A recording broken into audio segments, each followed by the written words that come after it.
ஓம் சாந்தி, ஓம் சாந்தி, ஓம் சாந்தி. நாம் தொடர்ச்சியாக பாக்கிய விதாதாவிலிருந்து ஒவ்வொரு மகானாத்மாவும் ராஜயோகினிகள், ஆதிரத்தினங்கள் தன்னுடைய அனுபவத்தினை சொல்லிக் கொண்டு வருகின்றார்கள். எப்படி பிரம்ம பாபா மம்மாவுடன் சிவபாவுடன் ஏற்பட்ட அனுபவத்தினை நாம் தொடர்ச்சியாக ஒவ்வொரு நாளும் பார்த்து கொண்டு வருகின்றோம். அந்த வகையில இன்றைக்கு நாம் பார்க்கக்கூடிய மகானாத்மா, விசேஷமான ஆத்மா, அந்த காலத்தில் பாகிஸ்தான் ஒன்றாக இருந்தது. அகண்ட பாரதம். இப்போ பாகிஸ்தான் இந்தியாக பிரிந்து விட்டது. அப்போ அவர் பேர் தான் பிரம்மகுமாரி சுதீஷ் சகோதரி ஆதிரத்தினம். அதாவது காசியாபாத் உத்தரகாண்ட் மாநிலத்திலிருந்து பிரம்மகுமாரி சுதீஷ் தீதி தன்னுடைய அனுபவத்தினை இன்றைக்கு பாக்கிய விதாதாவில் நம்மிடம் பகிர்ந்து கொள்ளப் போகின்றார். என்னுடைய ஜென்மம், அதாவது அலௌகிக ஜென்மம் 1936 லாயல்பூர், அதாவது பாகிஸ்தான் அன்றைய காலத்தில் இருந்த ஒரு பிராமண குடும்பத்தில் ஏற்பட்டது அப்படின்னு ஆரம்பிக்கின்றார். வீட்டினுடைய சூழ்நிலை ஆரம்பத்திலிருந்தே பூஜை இருந்தாலும் சரி, அந்த புனஸ்காரத்தினுடையதாக இருந்தது. வீட்டில் எதுவரை ஒவ்வொரு குழந்தையும் சரி, ஆட்களும் சரி, பூஜை செய்யாத வரை வீட்டில் யாருக்கு சாப்பாடு, தண்ணீர் கூட கிடையாது. அப்படி ஒரு அழகான ஒரு வாய்த்தாவரணம் இருந்தது. ஆரம்பத்திலிருந்தே என்னுடைய சில சம்ஸ்காரம் சரி அப்படிதான் இருந்தது. எப்பொழுதுமே கடவுளை அடைவதற்காக கடவுள் யார், எங்கு கிடைப்பார் அப்படின்று மனதில் ஒரு துடிப்பு இருந்தது. இருந்தாலும் சிவலிங்கத்தின் பேரில் எனக்கு விசேஷமான சிரத்தை இருந்தது. எப்பொழுதாவது ஏதாவது கஷ்டம் வந்தால், ஏன் நோய்வாய்ப்பட்டால் நான் கோவிலுக்கு சென்று அந்த சிவலிங்கத்தின் அபிஷேக நீரை குடிப்பேன். அந்த நோய் எல்லாமே முழுமையாக சரியாகிவிடும்.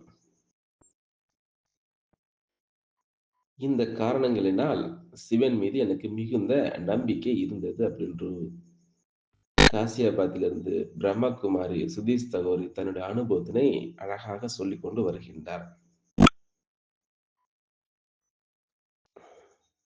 இதுதான் மிகப்பெரிய சக்தி, இதுவே தான் நன்மை செய்யக்கூடியதும் என நான் நினைத்து கொண்டே இருந்தேன். இப்படியாக காலம் கடந்து கொண்டு இருந்தது. இந்தியா பாகிஸ்தான் பிரிவினைக்கு பிறகு நாங்கள் பாரதத்தில், அதாவது டில்லியில் இருக்க ஆரம்பித்தோம். பிறகு சில காலங்களுக்கு பிறகு என்னுடைய லௌகிக தந்தை காலமாகிவிட்டார்.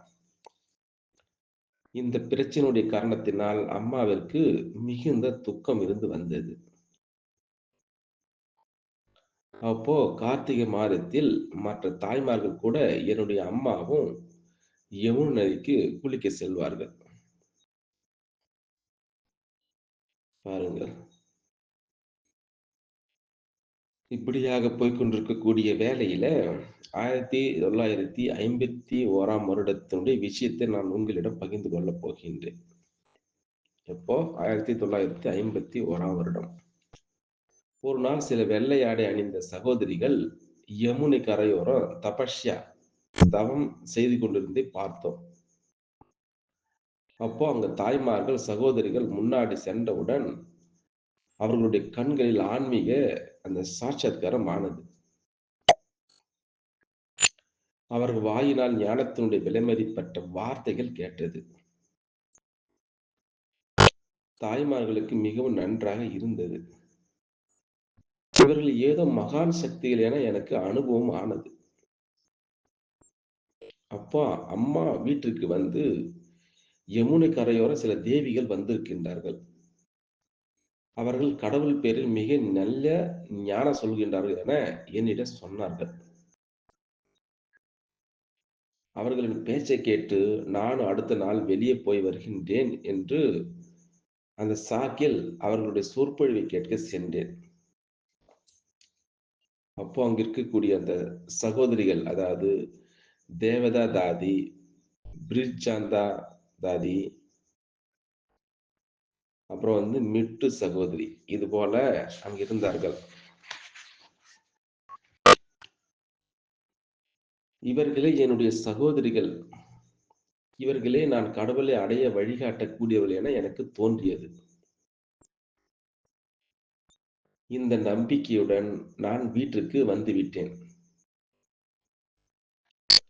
அடுத்த நாள் தாய்மார்கள் வீட்டிற்கு அருகில் உள்ள, அதாவது ஜெகநாத் அந்த தர்மசாலைக்கு அந்த சகோதரர்களை அழைத்து வந்தார்கள்.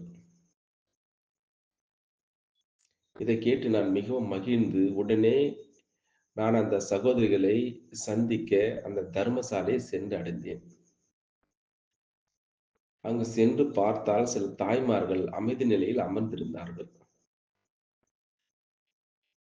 அதன் மூலம் எனக்கு அளவற்ற அமைதியும், அளவற்ற ஆனந்தத்தினுடைய அனுபவம் எனக்கு ஆனது.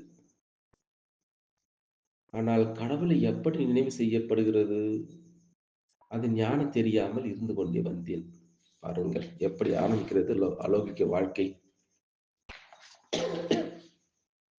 இப்படியாக போய்க் கொண்டிருக்கக்கூடிய வேளையில, நான் மனதோடு மனதாக நான் பேச ஆரம்பித்தேன். கடவுளே! நான் உங்கள் மகள். நீங்கள் என்னை உங்களுடைய மடியில் எடுத்துக் கொள்ளுங்கள். இதனையே உள்ளுக்குள்ளாகவே ஜெபித்துக் கொண்டே இருந்தேன். இப்படி ஜெபித்துக் கொண்டிருக்கையிலே, ஒரே அடியாக வெள்ளை ஒளி தெரிய ஆரம்பித்தது அப்படின்ட்டு ஆரம்பிக்கின்றார். அப்போ நான் உடலிருந்து லேசாக விட்டேன். ஆனால் எனக்கு என்னவாயிற்றோ தெரியவில்லை. நான் பயந்தே விட்டேன் அந்த சமயத்தில. அந்த இடத்திலிருந்து எழுந்து வேறு இடத்தில் சென்று அமர்ந்து விட்டேன். பிறகு பார்த்தால் அங்கு சதுர்புஜன 4 கைகள், விஷ்ணு கைகளை விரித்தபடி என்னை அழைத்துக் கொண்டிருக்கின்றார். இந்த காட்சியை பார்த்து என்னுடைய கண்களிலிருந்து கண்ணீர் வந்து விட்டது. நான் சென்று அவருடைய கைகளுக்குள் அடங்கிக் கொண்டேன். சிறிது நேரத்தில் இந்த காட்சி மறைந்து விட்டது. இப்பொழுது நான் நடந்து கொண்டிருக்கின்றேன். என் முன்னால் மிகப்பெரிய சமுத்திரம் இருக்கிறது. சமுத்திரம் என்றால் கடல். சமுத்திரத்தினை பார்த்தவுடன் எனக்கு மிகுந்த தாகம் ஏற்பட்டது. அப்படி என்று காசியாபாத்திலிருந்து சுதீஷ் சகோதரி தன்னுடைய பழைய நினைவுகளை நமக்கு சொல்லிக் கொண்டு வருகின்றார். இந்த பாக்கிய விதாத்தா மூலமாக. இப்படியாக அந்த சமுத்திரத்தினை பார்த்தவுடன் எனக்கு மிகுந்த தாகம் ஏற்பட்டது. அந்த தாகம் என் பல ஜென்மங்களுடைய தாகம் என்று எனக்கு அறிமுகமானது. அப்போ நான் அந்த கடலுடைய கரையோரம் சென்று நீரை அருந்தும் ஆசையோடு நீரில் கை வைத்தேன். ஆனால் கை நீரில் ஒட்டவில்லை. நான் தாகத்தால் மிக விசனப்பட்டிருந்தேன். இதற்குள் பார்த்தால் பிரம்மா பாபா சாதாரண ரூபத்தில் என் முன்னால் நிற்கின்றார். என்னை பார்த்து, மகளே, மிகுந்த தாகம் எடுக்கின்றதா அப்படின்னு கேட்டார். நான் பாபாவை பார்த்து ஆங் ஜி அப்படின்னு சொன்னேன். அதற்கு பாபா சொன்னார், மகளே, இது சாதாரண நீர் அல்ல, ஞான அமிர்தமாகும் அப்படின்னு சொன்னார். இதனை சதா குடித்துக் கொண்டே இருக்க வேண்டும். குடிப்பாயா அப்படின்னு சொன்னார். அதற்கு நான் ஆம் ஐயா, குடிப்பேன் அப்படின்று சொன்னவுடன் பாபா எனக்கு பிரம்மா பாபா எனக்கு நீரை குடிக்க வைத்தார். எவ்வளவு அழகான அனுபவம் பாருங்கள். அப்போ அந்த நீரை குடித்தவுடன் என்னுடைய ஜென்மாந்தரத்தினுடைய தாகம், அந்த தாகம் தணிந்து விட்டது. அதுபோல உணர்ந்தேன். அப்போ அந்த தாகம் தணிந்தவுடன் நான் பாபாவிடம், "பாபா நீங்கள் யார்?" அப்படின்ட்டு கேட்டேன். அப்பொழுது பாபா எனக்கு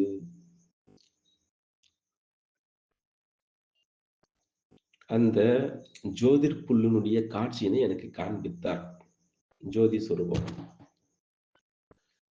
கிட்டத்தட்ட ஏறக்குறைய நான் 3 மணி நேரம் அந்த சாட்சாத்காரத்திலே இருந்தேன். அந்த ஜோதிர் புலியினை பார்த்தவுடன் அதனை பிடிக்க முயற்சி செய்து கொண்டே இருந்தேன். அப்பொழுதுதான் எனக்கு நிச்சயம் ஏற்பட்டது. இது பரமாத்மா என்று அவ்வளவுதான். அந்த நாளிலிருந்து என்னுடைய புது அலௌகிக வாழ்க்கையினுடைய பக்கம் அந்த சாட்சாத்காரத்தினுடைய ஆரம்பமானது அப்படின்று அழகாக சொல்லிக் கொண்டிருக்கின்றார் பழைய நினைவுகளை. பிறகு தினமும் வகுப்புக்கு செல்ல ஆரம்பித்தேன்.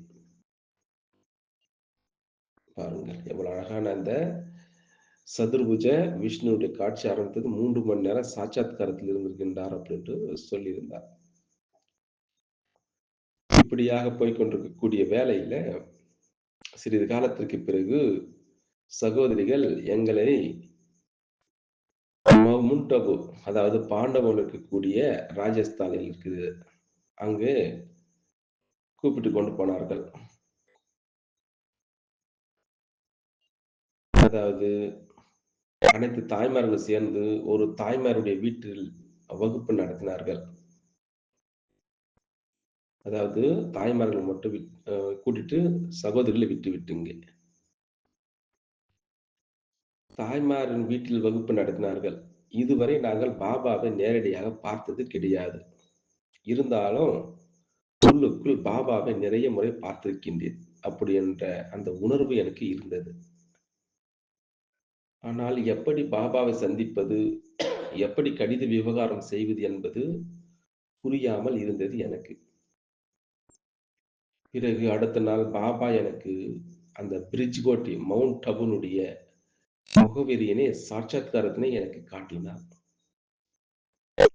அந்த நம்பிக்கையினால் நான் பாபாவிற்கு, "பாபா, தாங்கள் நான் வந்திருக்கின்றேன் என்று நீ சொன்னீர்கள். அதனால் நீங்கள் என் கடிதத்திற்கு பதில் கடிதம் அனுப்ப வேண்டும்."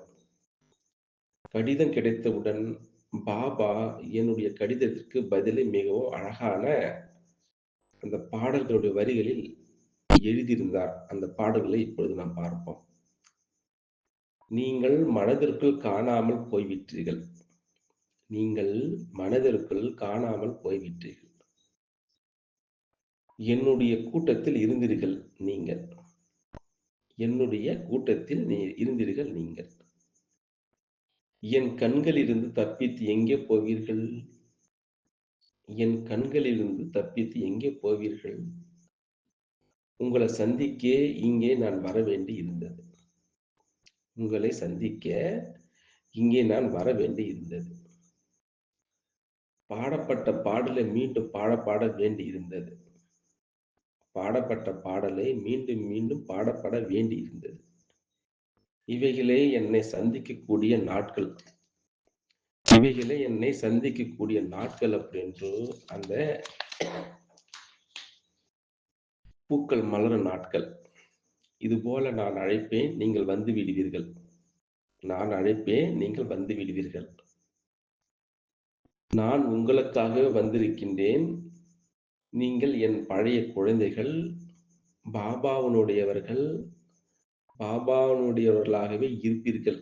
இதுவே எனக்காக வரதானமாக இருந்தது. இந்த வரதானத்தை பாபா எனக்கு பதில் கடிதத்தில் கொடுத்திருந்தார். பாருங்க. இப்படியாக போய்க்கொண்டிருக்கக்கூடிய வேளையில, அதற்கு பிறகு நாங்கள் அனைத்து சகோதர, சகோதரிகளும் பாபாவிற்கு அழைப்பிதழ் அனுப்பினோம். அப்போ பாபா சேவைக்காக சகோதரிகளை அனுப்பினார். பிறகு நான் தினமும் முரளி எடுக்க ஆரம்பித்தேன். இந்த விதமாக நான் ஈஸ்வரிய ஞானத்தை எடுத்து 3 ஆண்டுகள் வந்தது. பிறகு எனக்குள் மிகுந்த நிறைய மாற்றங்கள் வந்துவிட்டது. என்னுடைய வீட்டில் இருந்தவர்கள் எனக்குள் அனைத்து விதமான மாற்றங்கள் வருவதை கண்டார்கள். இவளும் என்றைக்காவது வீடு விட்டு சென்று விடுவாள் என்பதையும் நினைத்தார்கள் அவர்கள். சில விரோதிகள் இவளோ தபஸ்வியாக ஆகிக் கொண்டிருக்கின்றாள் அப்படின்னு கூற ஆரம்பித்தார்கள். அவ்வளவுதான். மீண்டும் சோதனைகள் வர ஆரம்பித்தது. சென்டருக்கு போவதையும், வருவதையும் நிறுத்திவிட்டார்கள். அனைவரும் தங்களுக்குள் பேசி என்னை தடுக்க ஆரம்பித்தார்கள். இவளுக்கு திருமணம் செய்துவிட்டால் எல்லாம் தானாக சரியாகி விடுவாள் என நினைத்தார்கள். இந்த விதமாக வீட்டில் உள்ளவர்கள் அனைவரும் என்னுடன் அதிருப்தி அடைந்தார்கள். எப்பொழுது அவர்கள் என்னுடைய திருமணத்தினுடைய பேச்சை எடுத்தார்களோ, அப்பொழுது நான், "நீங்கள் பெரியவர்கள், நீங்கள் படித்தவர்கள், தாய் தந்தையர் தன்னுடைய குழந்தைகள் என விரும்புகின்றார்கள். எவ்வாறு சுகமாக இருக்க முடியும் என அவர்கள் விரும்புகின்றார்கள். நீங்கள் என்னை புரிந்து கொள்ள முடியவில்லையா? ஒருவேளை நீங்கள் எனக்கு திருமணம் செய்து வைத்தாலும் 2 புறம் குழப்பமாகிவிடும். ஏனென்றால், நான் இந்த உலகில் சந்தோஷமாக இருக்க மாட்டேன். இப்பொழுது நீங்களே யோசித்துக் கொள்ளுங்கள்." அதனால் அனைவரும் குழப்பமாக இருந்தார்கள். ஏனென்றால், இவள் எதுவும் சொல்வது இல்லை. ஆனால் சொன்னால் அதை செய்து காண்பிப்பாள். அவர்கள் என் சுபாவத்தை அறிந்தே இருந்தார்கள். அதனால் ஒருபுறம் அவர்கள் என்னை சமாதானப்படுத்தினார்கள். மறுபுறம் எங்கிருந்தோ அந்த மந்திரம், அந்த மாயாஜால செய்வினை செய்து தருவித்தார்கள் அவர்கள். எவ்வளவு பிரச்சனை ஆரம்பிக்கிறது பாருங்கள். இதுதான் பாபாவுடைய சோதனைத்தாள். இதுபோல அவ்வப்பொழுது என்னுடைய சாப்பாட்டில் விபூதியை கலந்து எனக்கு சாப்பாடு கொடுத்தார்கள். அதனால் என் புத்தி திரும்பிவிடும் என அவர்கள் என்னுடைய வீட்டில் உள்ளவர்கள் நினைத்தார்கள். ஆனால் எனக்கு துணை சிவபாபா இருந்தார். "உன்னுடன் இவ்வாறு நடக்கப் போகின்றது என பாபா எனக்கு முன்னமே ஜாடை காண்பித்து விடுவார்." அந்த தெய்வீக அனுபவத்தினாலோ, பாபா, "மகளே எச்சரிக்கையாக இரு" என அடிக்கடி சொல்வார். சாட்சாத்காரம். இதுபோல எனக்கு முன்னமே தெரிந்துவிடும். அதனால் நான் அப்படிப்பட்ட எதுவும் சாப்பிடுவது இல்லை. இந்த விதமாக பாபாவிடமிருந்து எனக்கு உதவி கிடைத்துக் கொண்டே இருந்தது. அதனால் நான் தப்பித்து விடுவேன். உங்களுக்கு ஒரு அனுபவத்தை சொல்கின்றேன். ஒரு முறை அனைத்து தாய்மார்களும் மதுபனிற்கு பாபாவை சந்திப்பதற்காக சென்று கொண்டு இருந்தார்கள். நான் பாபாவை சந்திக்க சென்றே தீர வேண்டும் என கண்டிப்பாக தீர்மானம் செய்து கொண்டேன். ஆனால் வீட்டில் உள்ளவர்கள் என்னுடன் அதிருப்தியாக இருந்தார்கள். என்னை பந்தனத்தில் வைத்திருந்தார்கள். எப்படி என்னை போக விடுவார்கள்? போகத்தான் வேண்டும் அப்படி. ஆனால் பொய் சொல்லியும் போகக்கூடாது. அனுமதி பெற்றுத்தான் செல்ல வேண்டும். என்ன செய்வது? சகோதரரிடம் அனுமதி கேட்பேனானால் அது கிடைக்காது. மறுத்து விடுவார். பிறகு நான் 3 நாட்கள் தொடர்ச்சியாக இரவு பகலும் யோகம் செய்தேன். தபஸ்யை செய்தேன். பாபாவிடம் யோகத்திலேயே, "பாபா, நான் என்னுடைய பெரிய சகோதரியிடம் அனுமதி கேட்பேன். அவரும் தடை செய்யக்கூடாது" என சொன்னேன். பிறகு பாபா எனக்குள் சக்தி நிரப்பிவிட்டார். பிறகு நான் என் பெரிய சகோதரியிடம் சென்று, "ஒரு முறை நான் அந்த ஆசிரமம் சென்று பார்த்து வரவா?" "என்ன தெரியும்? ஒருவேளை அங்கு சென்ற பிறகு எனக்கு நல்லதாக தோன்றவில்லையா? அங்கிருந்து வந்த பிறகு சென்டருக்கு போவதை விட்டுவிடுவேன்" என்று சொன்னேன். இந்த யுக்தியினால் நான் 1954ஆம் வருடம் முதன் முறையாக பாபாவை சந்திக்க, அதாவது பாண்டவர்கள் இருக்கக்கூடிய அந்த கோட்டா ஹவுஸுக்கு வந்தேன். நான் பாபாவை சந்தித்த பொழுது, பாபா எனக்கு திருஷ்டி கொடுத்த பொழுது, பாபா சொன்னார், "மகளே, சாமர்த்தியசாலி நீங்கள்" அப்படின்னு எனக்கு சொன்னார். இப்பொழுது பாபாவை நீங்கள் சந்தித்து விட்டீர்கள். இனியும் சந்தித்துக் கொண்டே இருப்பீர்கள். உங்களை அனைத்து பந்தனங்களிலிருந்து விடுவிக்க பாபா டில்லி வருவார் அப்படின்னு சொன்னார். இந்த விதமாக மம்மா பாபாவுடன் 15 நாட்கள் கழித்து மீண்டும் திரும்பி டில்லி வந்து விட்டேன். பாருங்கள். இன்னொரு அந்த பிரச்சனை உங்கள்கிட்ட சொல்கின்றேன். டில்லி வந்த பிறகு அதே பிரச்சனை, அதே பந்தனம்.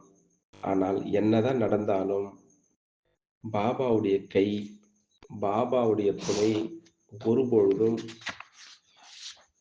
விடுவதில்லை என நான் திடமாக, நிச்சயமாக இருந்தது. இந்த விதமாக காலம் கடந்து கொண்டே இருந்தது. 1955ஆம் வருடம் பாபா டில்லி ரஜோரி கார்டனுக்கு வந்தார். இவருடைய பாபா வந்திருக்கின்றார் என அவர்கள் அறிந்து கொண்டார்கள். நாம் ஏன் அனைவரும் சேர்ந்து இவருடைய பாபாவை சந்திக்கக் கூடாது? ஏனென்றால் இவள் தாங்கள் சொல்லிக் கேட்பதில்லை. இவளுடைய பாபா சொன்னால் கண்டிப்பாக கேட்பாள் அல்லவா? இப்படி யோசித்து என்னுடைய அண்ணன் மற்றும் உறவினர்களும் சாகர பாபாவை சந்திக்க சென்றார்கள்.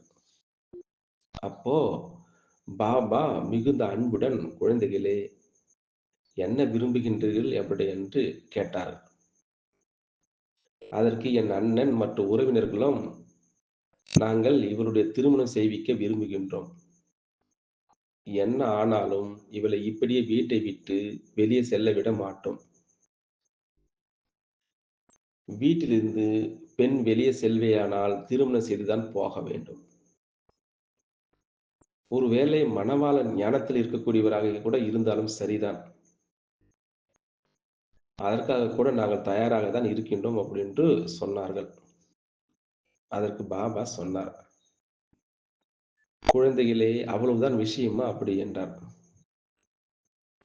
பிறகு பாபா, "திருமணத்திற்கு பிறகே இவள் பிரம்மகுமாரி ஆகட்டும்" அப்படி என்றார். அதற்கு அவர்கள், "இது அவளைப் பொறுத்தது. அதற்கு நாங்கள் ஒன்றும் கூற மாட்டோம். எங்களைப் பொறுத்தவரை அவள் எங்கள் வீட்டிலிருந்து திருமணம் ஆகியே செல்ல வேண்டும்" அப்படி என்றார்கள். நான் இவற்றையெல்லாம் ஒளிந்திருந்து கேட்டுக்கொண்டே இருந்தேன். நான் அங்கேயே இருக்கின்றேன் என்று அவர்களுக்குத் தெரியாது. அப்படி பேசிவிட்டு அவர்கள் சென்று விட்டார்கள். பாருங்கள் எவ்வளவு யுக்தியை பயன்படுத்தியிருக்கின்றார்கள். பிறகு பாபா என்னை அழைத்து, "மகளே, நான் உங்களுக்கு காந்தர்வன் திருமணம், அதாவது வெளி உலகிற்கு திருமணம், ஆனால் திருமணம் இல்லை, செய்வித்து விடுவேன்." நான் பாபாவிடம், "பாபா, நான் குமாரியாகவே இருக்க விரும்புகின்றேன். எனக்கு மாதா என்ற டைட்டில் பிடிக்கவில்லை" என்று சொன்னேன். அதற்கு பாபா, "மகளே, நான் உங்களை முற்றிலும் பந்தனமற்றவராக ஆக்குவேன்." அதற்கு நான், "பாபா, உங்கள் ஆணைப்படி காந்தர்வ விவாகம் செய்வீங்கள். உங்கள் கட்டளையை கண்டிப்பாக ஏற்றுக்கொள்வேன். ஆனால் நான் யாருடைய வீட்டிற்கும் போக மாட்டேன்." அதற்கு பாபா, "பல குமார்களை பார்த்தோம். அதில் ஒரு குமார், பாருங்கள், அதில் ஒரு குமார் திருமணமாகாத ஆண் பிள்ளை சரியானவர் எனப்பட்டது. அது மட்டுமா, அந்த குமாரிடம் ஒரு சில மணி நேரம் நடிப்பு நடித்து மகளை நேராக பாபாவுடைய வீட்டில் கொண்டு வந்து விட்டுவிட வேண்டும்" எனவும் சொன்னேன். நாடகத் திட்டப்படி காந்தர்வ விவாகம் நிச்சயமாகிவிட்டது. பிறகு நான் பாபாவிடம், "பாபா, நான் நடிப்பு நடிக்கின்றேன். ஆனால் திருமணத்தில் யாருடனும் வலம் வரமாட்டேன்" அப்படின்னு சொன்னேன். அதற்கு பாபா, "அப்படி செய்தால் உங்கள் லௌகிக சம்பந்திகள், உறவினர்கள் ஒத்துக்கொள்ள மாட்டார்கள். நீங்கள் சாட்சியாகி நடிப்பு நடிக்க வேண்டும்" என அறிவுரை சொன்னார்கள். அப்போ அம்மா, பாபா இருவரும் அவருடைய கைக்குட்டைகளை கொடுத்தார்கள். நான் அங்கு சென்றேன். முந்தானையோடு முடிச்சிடும் அந்த சமயம். வலம் வருவதற்காக நான் மம்மா, பாபா கொடுத்த கைக்குட்டைகளை கட்டி, அந்த காந்தர்வ விவாகத்து நாடகத்தை நடத்தி, அந்த லௌகிக சம்பந்தங்களிடம் விடை பெற்றுக் கொண்டு, அந்த இளவரசனுடைய வேஷம் பூண்டு, அந்த பழைய உலகத்தினை விட்டு, சீர்வரிசை சகிதமாக நான் ரஜோரி கார்டன் சேவை நிலையத்திற்கு என்னுடைய இளவரசனாகிய மம்மா, பாபாவிடம் வந்துவிட்டேன். இந்த விதமாக அந்த யக்ஞ இதிகாசத்தில் அந்த காந்தர்வ விவாகத்தின் முறை கூட இதனையொட்டியே உருவாகிவிட்டது. இதற்கு பிறகு நான் மம்மா, பாபாவோடு ரஜோரி கார்டனிலே இருந்தேன். அதற்கு பிறகு பஞ்சாப் மற்றும் உத்தரப்பிரதேசத்திற்கு பாபா தன்னோடு கூட்டி சென்றார். பிறகு அமிர்தசர் அமிர்தசர், சஹாரன்பூர், அம்பாலா என்று இந்த விதமாக எல்லா இடத்தையும் முதலாக நான் ஹாபுட் சேவை நிலையத்துக்கு சென்றேன். 1960ஆம் வருடம் ஹாபுட்டில் பிரச்சனைகள் நடந்ததால் பாபா சிறிய குழந்தை அங்கிருந்து அழையுங்கள் அப்படி என்று சொன்னார். பிறகு பாபா என்னை தன்னிடம் அழைத்துக் கொண்டார். பாருங்கள் எவ்வளவு அழகாக அனுபவத்தை சொல்லிக் கொண்டிருக்கின்றார்.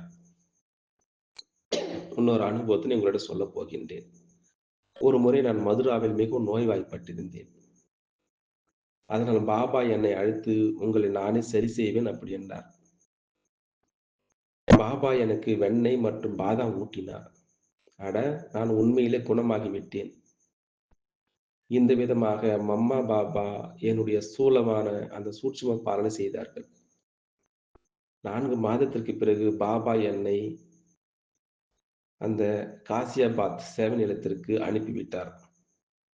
இந்த விதமாக அனைத்தும் அறிந்த அப்பா மீது எனக்கு எவ்வளவு நிச்சயம் இருந்ததோ, அவ்வளவு பாபாவிற்கும் இவள் என்னுடைய மகளாக இருக்கின்றார். அது மட்டுமா, சதா இருப்பாள் என என் மீது நம்பிக்கை இருந்தது. இவ்வாறு இருந்தார் நம்முடைய பாபா. எவ்வளவு அழகான அனுபவத்தினை இவ்வளவு நேரமாக தன்னுடைய அனுபவத்தினை அழகாக நம்மிடம் சொல்லி தன்னுடைய அனுபவத்தினை எப்படி நம்மிடம் அலௌகிக வாழ்க்கையை ஒரு குழந்தை எப்படி உருவாக்குகிறார் அப்படின்னு அழகாக நம்மிடம் சொன்னார். சுதி சகோதரி காசியாபாத்தில் இருந்து. பார்ப்போம் மீண்டும் இன்னொரு நாள் அழகாக வேறொரு ஆதிரத்தினத்தை பார்க்கலாம். அச்சா. ஓம் சாந்தி, ஓம் சாந்தி, ஓம் சாந்தி, ஓம் சாந்தி, ஓம் சாந்தி, ஓம் சாந்தி. நாம் தொடர்ச்சியாக பாக்கிய விதாதாவிலிருந்து ஒவ்வொரு மகானாத்மாவும் ராஜயோகினிகள், ஆதிரத்தினங்கள் தன்னுடைய அனுபவத்தினை சொல்லிக் கொண்டு வருகின்றார்கள். எப்படி பிரம்ம பாபா மம்மாவுடன் சிவபாவுடன் ஏற்பட்ட அனுபவத்தினை நாம் தொடர்ச்சியாக ஒவ்வொரு நாளும் பார்த்து கொண்டு வருகின்றோம். அந்த வகையில இன்றைக்கு நாம் பார்க்கக்கூடிய மகானாத்மா, விசேஷமான ஆத்மா, அந்த காலத்தில் பாகிஸ்தான் ஒன்றாக இருந்தது, அகண்ட பாரதம். இப்போ பாகிஸ்தான் இந்தியாக பிரிந்து விட்டது. அப்போ அவர் பேர் தான் பிரம்மகுமாரி சுதீஷ் சகோதரி ஆதிரத்தினம். அதாவது காசியாபாத் உத்தரகாண்ட் மாநிலத்திலிருந்து பிரம்மகுமாரி சுதீஷ் தீதி தன்னுடைய அனுபவத்தினை இன்றைக்கு பாக்கிய விதாதாவில் நம்மிடம் பகிர்ந்து கொள்ளப் போகின்றார்.